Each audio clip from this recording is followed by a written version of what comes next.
the Guns N' Roses North American Arena Tour. They've only set 6 dates. I don't know if that's the first leg or if that is totality of it, but they're doing stadiums all summer. You'll have to go to Detroit or Toronto if you want to see it. It'll be in July. So many of the Smashing Pumpkins, I think 3/4 of them have kissed and made up. And so they're back on the road, and they're going to be supporting the Guns N' Roses tour, which continues. Going on 3 years now, I think. So it'll be William Corgan and William Rose. Isn't Axl's name William? I'm pretty sure it isn't it? It's not Axl. I didn't know. I think it's William. Isn't it William? I have no idea. What's Axl Rose's real name? I don't know. It's got to be something. I thought it was Axl. You thought his real name was Axl? I mean, there are people naming their children Axl. Axelium? Rotor Rose. William Rose, yeah. That's his name, William. So the William by William Stadium Tour will kick off July 8th out there in Philadelphia. They'll play Comerica in Detroit and the Rogers Center in Toronto. But will they come here? I don't know. I'll tell you what, with this Rolling Stones tour coming in June, Cleveland is going to become ground zero for every possible stadium tour coming through. You got the Def Leppard thing in July. You got the Stones now in June. If you want to try to win tickets for that, you go to alancoxshow.com and hit the contest tab. You can register to win some now. So glad I don't work downtown for nights like that anymore. For what, the stadium tours? Just that demographic. You hate making money? No, I hate dealing with finicky middle-aged people. That's how you make money. They have a lot of disposable income. They do, but they're also incredibly particular. Well, that's the part. They're the people who send everything back and want you to make their Cosmo 4 times. Yep. And that's how you earn it. And they go, I've been sitting here for 35 minutes. I'm like, you just sat down. You need to relax. Maybe they were sitting there for 30 minutes. They were not. You can't keep track of everyone. I just want you to know that this soup is like really salty. I'm like, okay, ma'am, what can I do for you? Nothing, I'll eat it. I just want you to know. Well, they tell you that because... What am I going to do, make a new batch of soup as your bartender? Well, those kinds of people tell you those things because they act like, just so you can tell the people in the back so nobody else has to put up with the indignity that I have eating this salty soup. It's very altruistic on their part. Open to close all day, all night with people like that. It's miserable. Well, when I used to wait tables, though, it was a matter of you would say, you know what? I'm so sorry. Let me get you in it. And you'd bring them out the exact same thing. Yeah. They couldn't tell the difference. Well, so it was they don't know. You bring them out the exact same thing. It's psychosomatic. They go, much better. Mm-hmm. There's two types, like people listen to the Rolling Stones, like that age demographic. It would be like those kind of people, and then people are just like, yep, I just want my Bud Light, my Shadow Jim Beam burger, cook it however you want. Sure.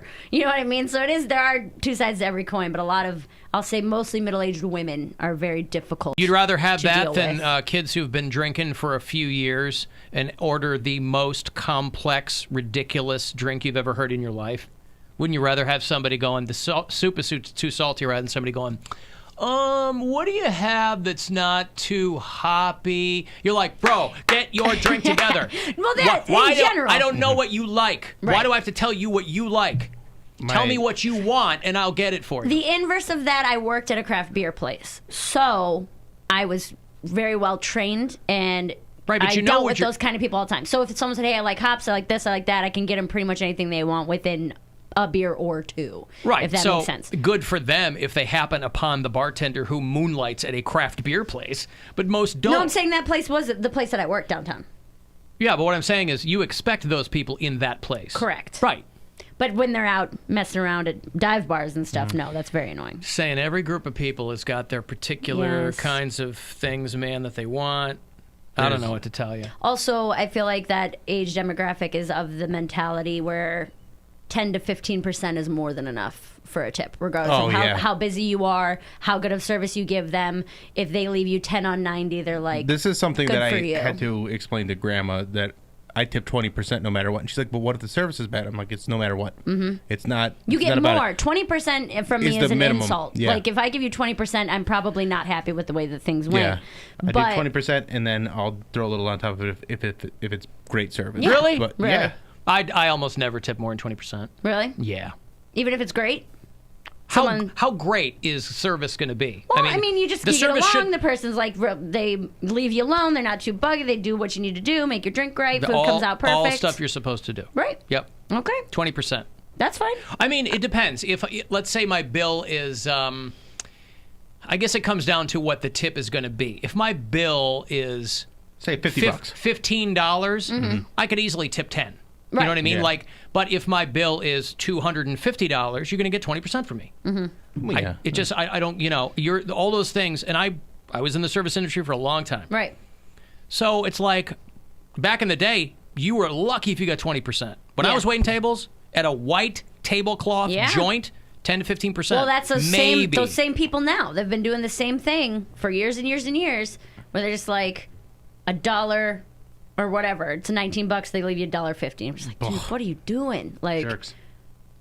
And the lack of tip makes them being finicky even more frustrating. You know what I think? It's also dependent on how long. Like if you're sitting at the bar and you're taking up a spot, you have to account for time too. So you say, okay, especially when it's busy. I'm eating food, but I was here for 2 hours and I got 6 drinks. I'm not going to give you $6, like $1 or like $1 for every drink. I'm going to make up for all the time that I was there in that spot. Right. I'm going to tip you very well for taking up that spot for 2 hours. I think part of it is that for some people, they hate how pervasive tipping is now.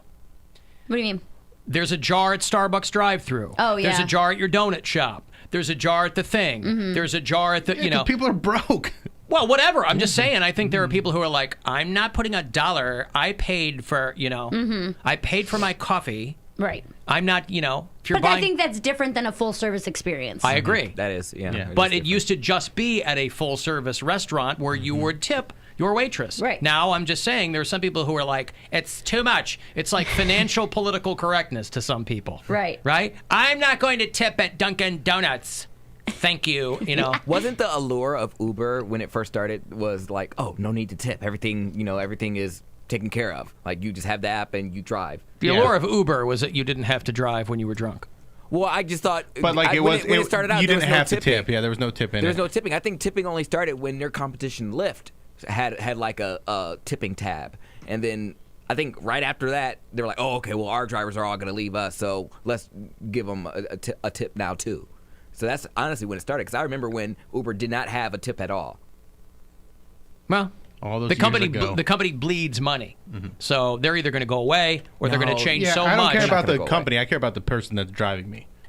Whether they're because I use Lyft usually, and so I want to make sure that they're doing me a favor. It's not a favor, but they're doing a service. So I want to make sure that they are being compensated for that service. What's the difference between a favor and a service? A favor you don't have to pay for. About $15. Okay, just asking. And the people who drive for Uber are the ones that are going to, any employees are the ones that are going to get screwed when the company goes under. But Uber has never been profitable. It bleeds money. So they got to figure that whole thing out. Well, that's also having CEOs that are trying to take giant bonuses and stuff like that. I was going to say, I don't understand how Lyft is profitable, but neither of them are. Lyft isn't profitable. Uber loses $5 billion a quarter. That's crazy. They lose 20 because they expanded internationally. How all these tech companies do. They expand internationally because they have constant rounds of capital coming in, but they aren't profitable. And they don't make money. They get some sort of, what do they call it? The estimate of how much they're worth. Evaluation. Yeah, their and evaluation. They're all overvaluated. They go way too high on these evaluations. And then a lot of people cash out, and then drugs. There's all sorts of, Go ahead, try it. No words on Friday. Go ahead. I brought an extra Monster Energy drink. Yeah, if you'd like one. There's no. What was I talking about? Money not there, so they don't have it. Go to bed. Go take a nap. A deficit? Yeah, something like that. I don't know. Alan, I'm about to walk into my bartending job now, so thanks for the pep talk, gang. Yeah, there you go. I'm saying I remember I worked during the U2 concert. That's same age demographic, same people. We also had a $5 margarita special, which was, I wanted to kill myself. It was so obnoxious because I needed to explain to these 50-year-old white women, this is a $5 $5 margarita, okay? It's not going to be this big grandiose thing. It's margarita mix and tequila. I don't know what else you want from me. That comes out of a jug. Please, when we're not even, it's a jug of margarita mix that I add tequila to. Right. Like, please stop sending these back. Can I have a regular margarita on the rocks with half sugar, half salt? And can I have a strawberry margarita on the rocks with sugar? And I want a strawberry margarita blended with sugar on the rim. And it's just like 9 different margaritas with one blender. 3 of them send it back. I'm like, I'm going to kill all of you. When we were in Europe, it's considered rude to tip, but I would forget that when we were in Paris, so I'd always tip. And you're tipping in euro. But the thing is, too, people should remember over here, and if you've ever traveled in a place where it's rude to tip, I've never even heard of because that. the tip is included. So how's giving extra money rude? Because they feel like, They think you think they're poor or something? I don't know what that is, and I think that might be changing a little bit. But there is a marked difference in the service when the tip is included. They come over if you're lucky, and then you never see them again until you ask for the bill. Yeah. This is how gracious I am. When I got How gracious are you, Poundcake? When I got paid, I love to hear how gracious he is. When I got paid in Applebee's bucks for like an event I did here, this was like your 3 years ago, 2 or 3 years ago. I had like a lot of money in Applebee's dollars. Like I'm talking like $500 worth. Okay, so me and my roommates are eating because I can't finish all that by myself, and you had to have it in rolling one deep setting. in Bees bucks. Right. Yeah. So I had a crew of like people with me, and we ate like kings every night until I got rid of all that money. And I felt so terrible at the end because I'm paying. You have to use all of, like, if they give you $100, you have to use $100 in one sitting because it's a voucher and you can't. It's not like a gift card. No, they were like Applebee's dollars. Yeah. So I finished it all, and the girl had been running back and forth like the whole dinner, and I'm like. And it takes a lot to spend $100 exactly. at Apple. Dude, it really does. We were eating like kings, and that's the thing. That's why I felt bad. So I was like, "Can you just put a margarita or something on my card so I can tip you?" Because I feel god awful. You should do that. I know, but that's what I'm saying. I can't think about people that were like, "Oh, I got these. I'm just about to spend this, and then that's my dinner." It happens all the time. Comped. That's rude. When people get their meals comped, or when someone else picks up their tab or whatever it might be. I did that the other day. I felt so bad. I went in to visit the old place I worked for lunch, and I was kind of in a hurry. And an old regular bought my lunch, and I was like, oh, and I kind of left. An old regular. Like I used to work there, so it was one of my old regulars. Oh, they weren't an old regular. They were someone a former regular. Former regular, yes, a former. Hey, remember me? Hey, starter. Hey. You like tuna? Hey, a tuna and then a strawberry margarita Blended with the sugar on the rim. I'm talking about the sandwich. But no sugar on my rim is what I wanted. I text the bartender. I was like, because I left and forgot to throw money down because my bill was taken care of. And I got my stuff together and I left. I texted him. I was like, oh my God, I'm so sorry. I'm late. I'll be back. And I went back and gave him money because it's like, well, the meal didn't cost me anything. The least you can do is throw down $5. Yeah, I was like, because there's no card or anything on there. And we were ordering alcohol. Like, everything was paid for. So, like. A lot of bartenders will do that. There's a button for, like, an extra sauce that's 25 cents or something that they're like, I'll put this on your card and then you can Every Monday at Craft Laughs, I always tip the bartender that's working the gig $20. Yeah. No matter what. No matter what I order, no matter what anybody else, because we get like a tab or whatever, and I always give at least $20. Yeah. And I'll do that tab because I don't always have cash, and I'll be like, you can give me the bill special. The point is, run my card for $1. Invite Bill Squire to your bar or event. Get a nice tip out of it. Yeah. Alan, I went to Papa Giuseppe's and I didn't tip a goddamn thing. How about that? Well, the service is awful.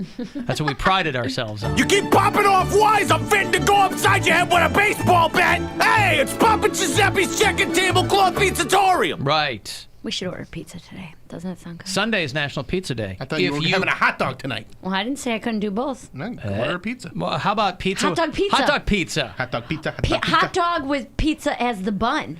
Hey, could I get a large thin crust with pineapple and hot dog? I need a Tums. And Tums on top. I want the crust to be regular, but I want the sauce to be baked beans. And then chop up the hot dogs like they're pepperonis. But I want the baked bean sauce. I want the beans removed from Take the them sauce. out by hand. I'll know if you sifted. That's right. I'll know if you sifted. Not strained, removed from the sauce. Hey, Joe in Philly. Yo, what up, guys? What's going on, Joe? So, look, I have a pet peeve when it comes to receiving poor service at a bar. Oh, good for you. Yeah.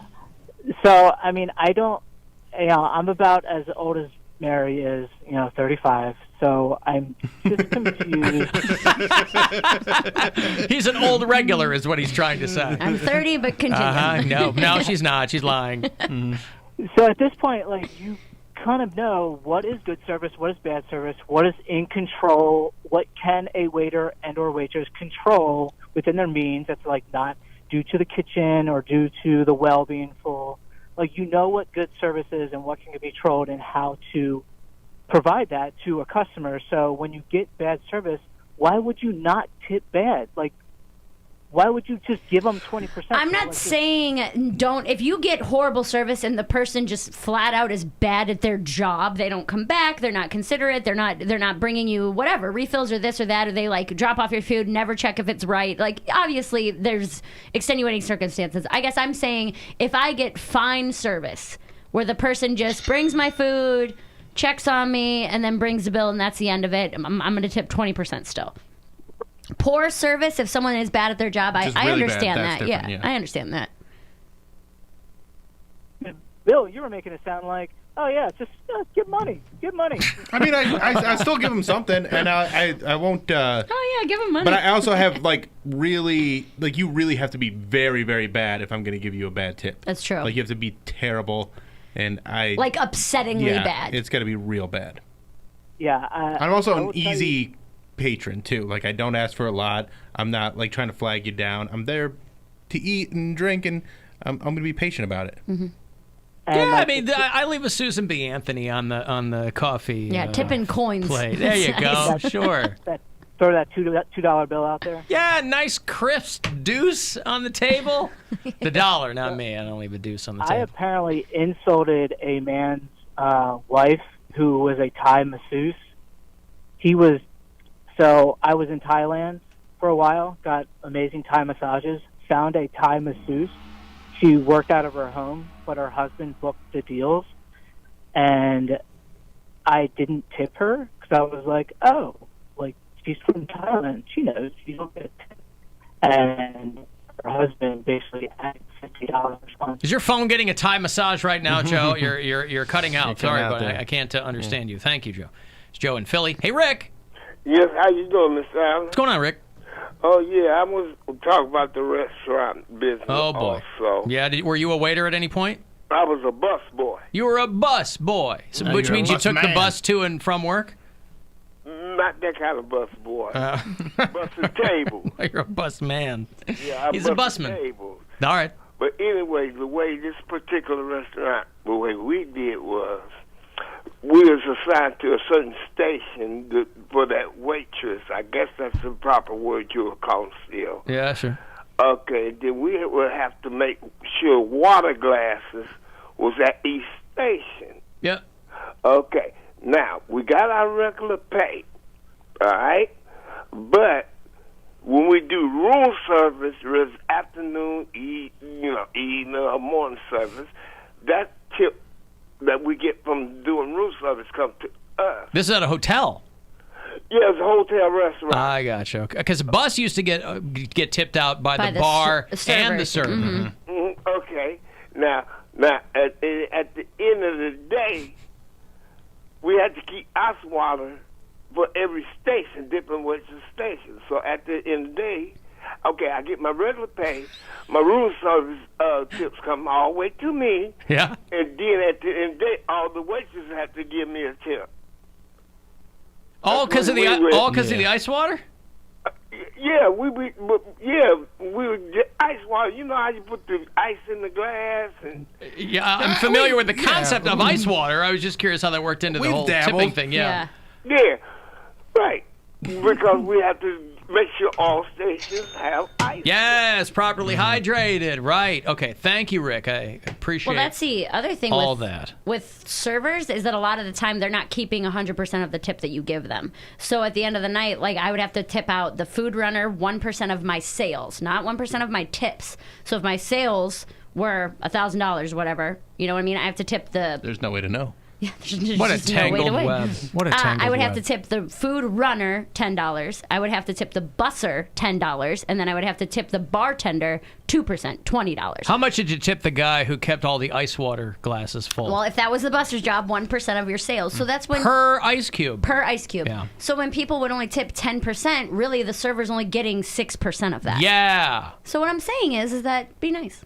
Be nice. Don't be finicky. That's right. If your food is terrible and the service sucks, that's different. But if you're going to sit there and be like, well, I hate when people have a fine meal and then when the bill comes, they're like, well, what did they even do? That's why I never ask for tips here, because the service sucks. All right, Kill Switch Engage is back on the road, and they're going to play the Agora with August Burns Red and Light the Torch. It's going to be a good night. It's going to happen on the 10th of March, a Tuesday night. So if you want to go see that show, I'll hook you up after the break. 35192 to text. Next shot for you to grab $1,000 is coming up at 3:30. The Alan Cox Show on 100.7 WMMS.